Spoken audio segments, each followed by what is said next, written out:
From the Cronkite studios in downtown Phoenix, this is Cronkite News. President Trump unveiled a four-tiered immigration plan at the State of the Union, and immigrants here in the Valley say it's not what they hoped for. Trump also took aim at the MS-13 gang. Tonight, we talked to law enforcement on the gang's activity here in Arizona. Plus, the fallout for Representative Don Shooter and the Arizona legislature after a series of sexual harassment allegations rocked the Capitol. Cronkite News starts now. Good evening and welcome to Cronkite News on Arizona PBS. I'm Adriana de Alba. And I'm Troy Lynch. Thank you for joining us. It was an 80-minute speech, one of the longest in State of the Union history. And it was a speech where President Trump called for unity while laying out his hopes for the economy and his plan for immigration reform. My duty and the sacred duty of every elected official in this chamber is to defend Americans, to protect their safety, their families, their communities, and their right to the American dream. Because Americans are dreamers too. Dreamers is a name associated with the more than 600,000 recipients of the Deferred Action for Childhood Arrivals. But Trump says his plan would help more than DACA recipients by creating a path to citizenship for 1.8 million immigrants. He also called for a full funding for a border wall and an end to lottery visa programs.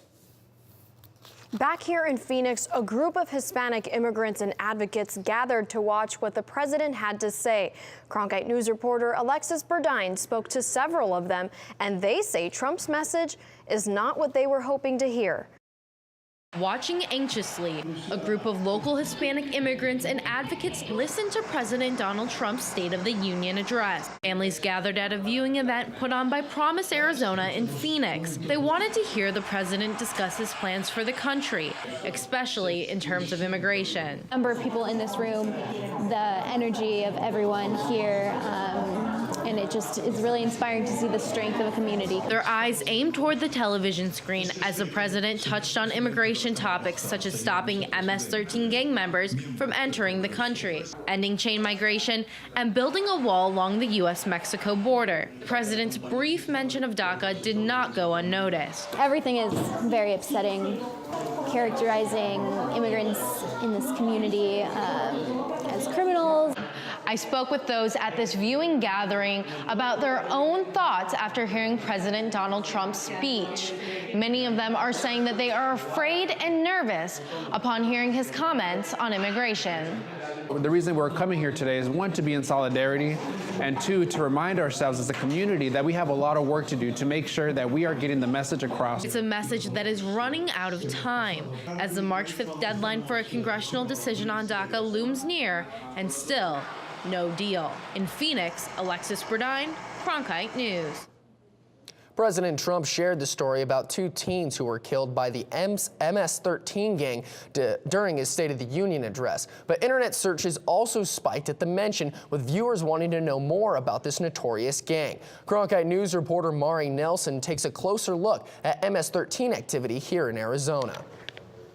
According to the U.S. Department of Justice, MS-13 is a national and international criminal organization with more than 10,000 members in the U.S. The gang was founded by Salvadorian immigrants in Los Angeles and is one of the largest criminal gangs in the country. It actively recruits juveniles, especially immigrants from El Salvador. This is video from MS-13 members posted on social media. U.S. Attorney General Jeff Sessions last year designated the MS-13 a priority issue. However, State Department report last year says the gang does not yet appear to be part of the transnational drug logistics chain. Instead, it focuses on local drug distribution, extortion, kidnapping, and human trafficking. In Arizona, the DEA says MS-13 does not have an entrenched footprint. Instead, the Mexican mafia, which is active in area prisons, plays a bigger role in gang crime and violence here. We're looking at them more now because it's a priority of the Attorney General, because they are incredibly violent. And I think that the Attorney General is highlighting them, but I think that the Attorney General is also highlighting, hey, we're going to go after all the violent criminals. MS-13 just happens to be one of the ones that we're highlighting as a significant issue that we want to target. Coleman also told us that MS-13 has more members in Los Angeles, Washington, D.C., and New York. In the broadcast center, Mari Nelson, Cronkite News. Meanwhile, in the nation's capital, members of Congress are talking about next steps for policy following President Trump's State of the Union address. Washington Bureau reporter Ariana Bustos is tracking the reaction from Arizona's delegation. The nation's reaction to last night's State of the Union could focus on one thing: the president's call for unity, but varied in other areas, as mentioned by some members of the Arizona delegation. Representative Martha McSally said she was happy with the outcome of the speech. The Tucson Republican thinks the president hit all the necessary points. I think everybody who is listening should be able to relate to something that he talked about. Representative Tom O'Halloran of Sedona said he could relate at the outset, but the Democratic congressman said what started out positive wound up unsatisfactory. He wanted to talk about bipartisanship and bringing people together, and I think that's important. We've been trying to do that for a year now, and hopefully he will develop the leadership technique to bring us together not only as a Congress, but to unify our nation. Headlines across the country had varying ways to address the State of the Union. One half focused especially on unity and bipartisanship. The other half was divided on differing issues and statements by the president. Representative McSally said that however you felt about the speech, the message should be the same. I think it's time for people to stop the resistance, put aside their blinders, and really come together to address these issues. Reporting from Washington, D.C., Ariana Bustos, Cronkite News. Arizona Representative Martha McSally and Senator Jeff Flake were both on board an Amtrak train that collided with a truck earlier this afternoon. The collision happened near Charlottesville, Virginia, in a town named Crozet, about 90 minutes away from Washington. A group of Republican lawmakers were on their way to a retreat in West Virginia when the train they were riding collided with a dump truck. Members of both the House and Senate and their staffers were on board during the accident. Senator Flake described what it felt like. The closer you were, the more of an impact there was. It did derail the engine car, but it still took us a while to stop. It probably, like I said, I moved back about 10 cars. It took about that long to stop the train. Flake says he assisted the medical team as they carried the injured passengers to an ambulance. One person who was on the truck died. There were no major injuries among train passengers.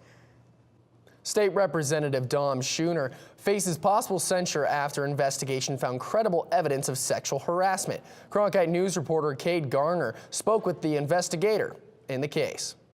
A nearly 2-month investigation into the sexual harassment allegations made against Representative Don Schooner found that Schooner violated the House of Representatives' policy against sexual harassment. House Speaker J.D. Maisnard says disciplinary actions will be made. I believe what is proportionate to this situation is stripping him of his committees, has no responsibility on appropriation, certainly not as chairman, but not even a member, and not on the others, and a formal censure. Schooner asked Speaker of the House Maisnard to issue the investigation and issued a formal statement saying, "This has been a humbling and eye-opening experience for me.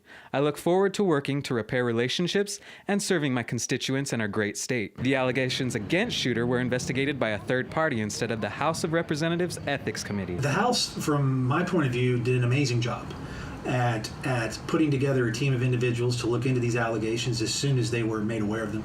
And to make the determination that it made sense to have an outside independent group look at what occurred and make a determination whether the policy has been violated. The House of Representatives may change how it handles similar situations in the future. We need to incorporate behavioral code of conduct type issues into our ethics committee and into the House rules, and we will be doing that. A vote is expected on the censure resolution tomorrow. There's an Arizona connection to the Las Vegas concert shooting that left 58 people dead. The suspect bought ammunition from a Mesa man. Cronkite News reporter Madison Miller talked with the person of interest. Can you at least confirm that you are the person who was mentioned in the court records and was contacted by? I am Doug Haig. You were contacted by the officials investigating? Yes. Okay. Yes, I'm the guy that sold ammunition to Stephen Paddock. Yes. Douglas Haig from Mesa is now being called a person of interest in the Route 91 Harvest Music Festival mass shooting. Do you know him? No, not at all. You never met him in person? Yes, once. Court documents show the suspect, Stephen Paddock, bought more than 700 rounds of tracer ammunition from a private seller he met at a Phoenix gun show. The seller, Haig, was mistakenly identified in the released search warrants. State lawmaker Randall Fries has proposed legislation this session to get bump stocks, like those believed to have been used in the Las Vegas shooting, banned here in Arizona. We spoke with him last week about the issue. One of the jobs of our state government is to promote public safety. I think it is a logical step toward promoting gun safety and responsible gun ownership. Freeze's bill to ban bump stocks has been assigned to committee, but has not been put on the agendas yet. Nearly 900 teachers have left Arizona schools so far this academic year. Coming up on Cronkite News, the statewide teacher shortage is leading a creative way to fill classroom vacancies. Plus, with this new update from the MVD, long lines to register your car may be a thing of the past. I'm Judy Woodruff, anchor and managing editor of the PBS NewsHour. The journalists of tomorrow face a fast-changing media landscape, but quality news remains vitally important to our communities, our country, and our world. At ASU's Walter Cronkite School of Journalism and Mass Communication, students learn solid, reliable reporting, holding the powerful accountable, and rebuilding the public's trust. The Cronkite School and Arizona PBS, preparing the next generation for a stronger future of journalism. As journalists at Cronkite News, we report on stories that matter to you by focusing on the local impact. We dig deeper and work tirelessly to keep you informed. Live in Wickerburg. Live in Los Angeles. In Cleveland. In Washington. In Louisville. From Jerusalem. Live in Philadelphia. From around the world to right here in Phoenix. At Cronkite News, we report the facts and stick to the truth.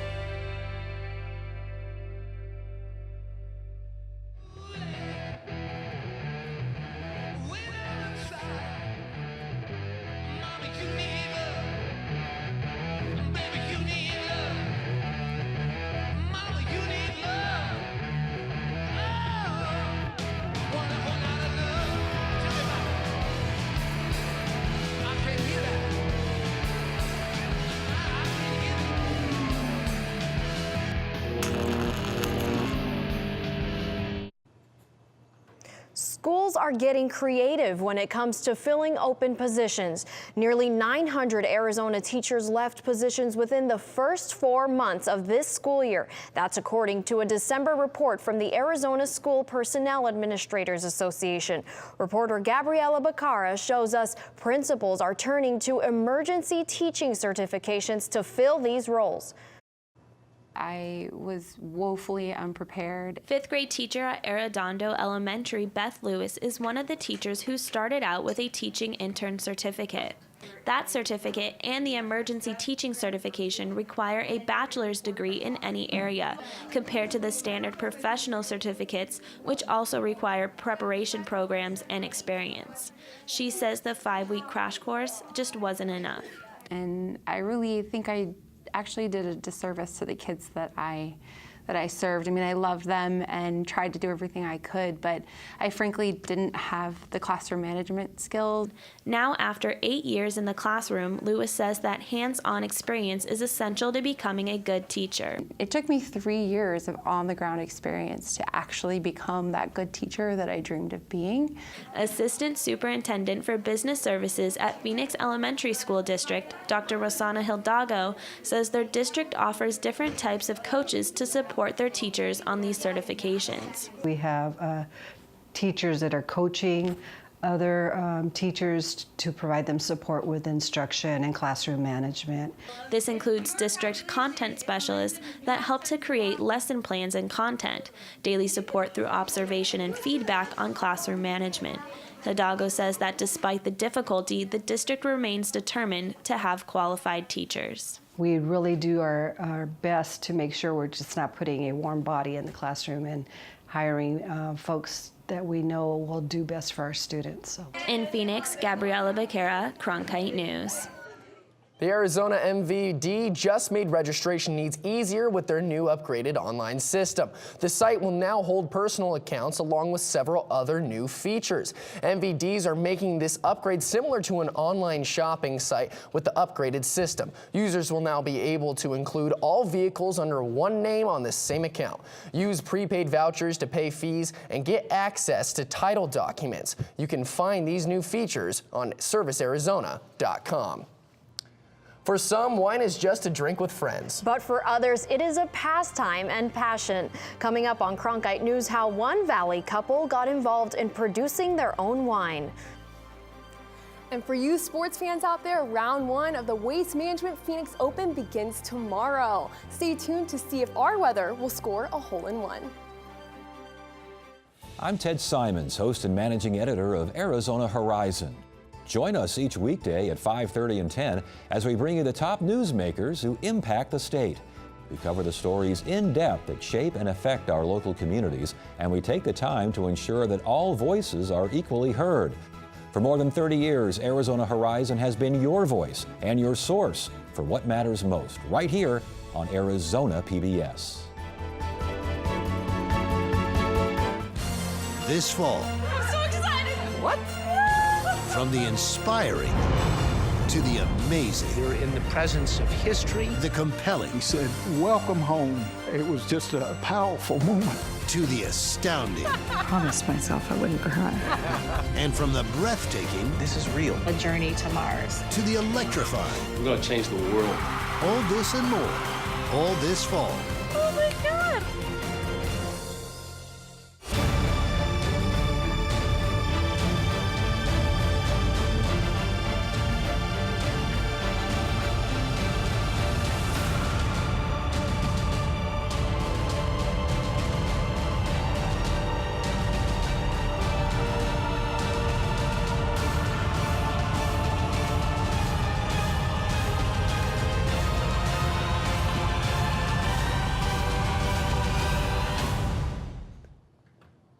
When you think of vintners, you probably think of rolling hills of grapevines, but for some, winemaking is a home-based pastime. Cronkite News reporter Amanda Slee shows us this extravagant hobby. I like the romance of it. I think it's fun. Luis Marconi is one of many home winemakers here in Arizona. These hobbyists create their own wine for personal use. Back in 2011, I was on a cruise, and we did a day trip to a winery from the cruise, and when we walked into the wine cellar with all the barrels in it and everything, the smell was what got me. And at that time, I thought, I have to be more involved with this somehow. This hobby isn't an easy one, on top of a full-time job. Tom Messier tells us it's always an adventure, especially during harvest season. You're doing it 15 hours for a day, sometimes 2 days in a row, because you get the grapes or you get the fruit, and you got to process it as fast as you can before it goes bad. The hardest part for home winemakers is getting the small quantity of grapes, because the vineyards prefer to sell large quantities to licensed winemakers. However, the grapes are also the best part about Arizona. What's special about Arizona is that the grapes here are great. The different elevations and the terroir makes the grapes primo. Since home winemakers don't have a license to sell, they find other ways to share their passion. It's just a way of sharing a bit of myself and whatnot with the people around me, the people that I love. In Phoenix, Amanda Slee, Cronkite News. This spring, home winemakers will be participating in the first annual Arizona Emerging Winemakers Competition. At the competition, they will receive feedback on how to improve their craft. If you were awake early this morning, you may have noticed the rare super blue blood moon in the sky. Here's a time lapse of the celestial trifecta captured by the Griffith Observatory in Los Angeles. It was a blue moon, the second full moon in a month, a super moon in which the moon is closer to the Earth than normal, and a lunar eclipse. The convergence of these three events isn't expected to happen for another 19 years in 2037. Well, it was certainly a beautiful day to be up early. Nicole Randock is tracking our weather. That's right, Adriana and Troy. It was chilly this morning while viewing the super blue blood moon, but we've warmed up nicely into 80 degrees right here in the valley. But can someone please tell me where winter went? High pressure will stay in control with unseasonably warm days in the 80s and cool nights in the 50s. And now let's look at our current temperatures across the state. Well, Flagstaff and the Grand Canyon will both be the cold spots of the state at 60 degrees. Over in the Colorado River Valley, Lake Havasu is currently 75 degrees. Down south, Yuma 83, and Tucson is 80 degrees. And it's going to be a warm one for the big event starting tomorrow. We're looking at a high of 81 degrees and low of 52 for the Waste Management Phoenix Open. And the 80s will continue on into this weekend. Come Super Bowl Sunday, looking at a high of 82 and low of 53. And good news, there is no rain in the forecast. So make sure to get outside and enjoy this warm, beautiful weather. Reporting from the Cronkite Weather Center, I'm Nicole Randock. Thanks so much, Nicole. The Washington Redskins are still under fire for their team mascot. Coming up on Cronkite News, a new state bill is hoping to block names like the Redskins from being displayed at Arizona sporting venues.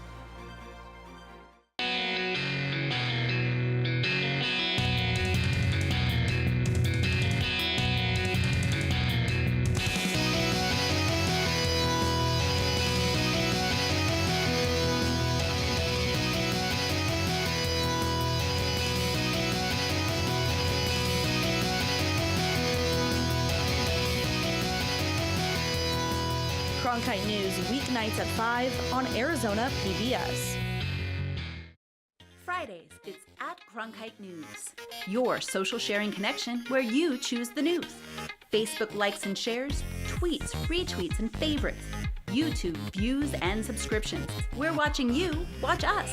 From our digital home at cronkitenews.azpbs.org to your television, web browser, or mobile device. Find us on Facebook, Twitter, and YouTube. Then join us for at Cronkite News, our weekly refresh, each Friday at 5 on Arizona PBS.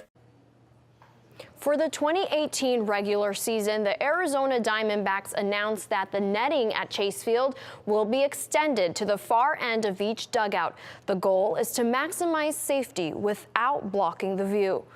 Being the first to extend their net to the home plate and end of each dugout, the Diamondbacks and a few other companies are working to make the new net more transparent. But this isn't the end of foul ball souvenirs for fans. They are still going to make sure that the baseballs reach the bleachers while still maintaining a safer environment. Even though we're just wrapping up the NFL season, there could be controversy at the University of Phoenix Stadium in the fall. The Arizona Cardinals will host the Washington Redskins, but a new bill aims to prohibit the display of Native American slurs at publicly funded sports venues. I'm not a mascot, and neither are any of the people behind me. You're not a mascot.